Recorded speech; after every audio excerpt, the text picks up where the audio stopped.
De registre complet avec, alors je vais essayer de bien le prononcer, Clec Entos, et un spectacle au Palais des Glaces qui s'intitule « Oserez-vous ». Et nous, on a osé, en l'occurrence avec mari et enfants de 10 et 13 ans qui n'ont pas du tout eu peur en dépit de l'ambiance absolument lugubre qui se veut même morbide. Ce qui était très drôle, c'est que mon petit garçon de 13 ans a passé tout le spectacle à dire à son père « Mais comment il fait ? Mais comment il fait ? Mais comment il fait ?» Évidemment, il ne savait pas parce que c'est le but. Je vous propose de regarder un extrait de la bande-annonce pour un peu appréhender l'atmosphère générale. Saurez-vous trouver en vous la force de dominer certaines de vos peurs ?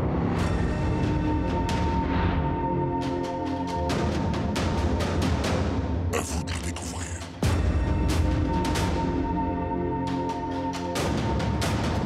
J'ai besoin d'un volontaire. Vous.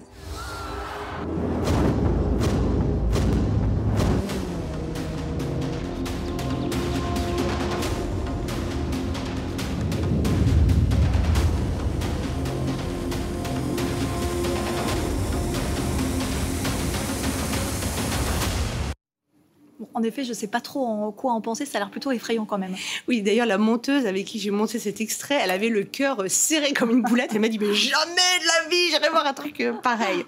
En tout cas, Clec Entos est un illusionniste franchement absolument bluffant, tout droit sorti d'un film d'horreur, vous l'aurez constaté par vous-même. Son visage est intégralement bandé pendant tout le spectacle, il a des lunettes d'explorateur solaire, sa voix est rauque comme venue d'outre-tombe, il a un costume 3 pièces absolument parfait, et il est toujours occupé dans ses mains par une hache ou une batte, ça dépend.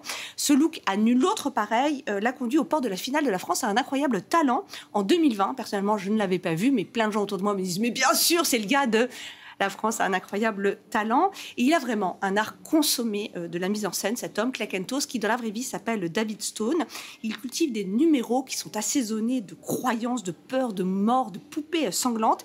Il s'appuie sur des vrais faits divers et ainsi, avec tout ce décorum absolument incroyable, il lit dans nos pensées, nous fait bondir de joie, de peur, mais surtout nous laisse totalement pantois. Il y a du Tim Burton dans ce spectacle, un mélange d'étrange, de léger malaise et de poésie. Mention spéciale au petit oiseau jaune, on l'a vu à la fin de la bande-annonce, qui de temps en temps apparaît. Ça nous permet de souffler. Et là, vous avez jusqu'au 29 juillet pour vous décider d'y aller ou pas. C'est au Palais des Glaces. À voir si on franchit le pas, je ne sais pas encore pour ma part.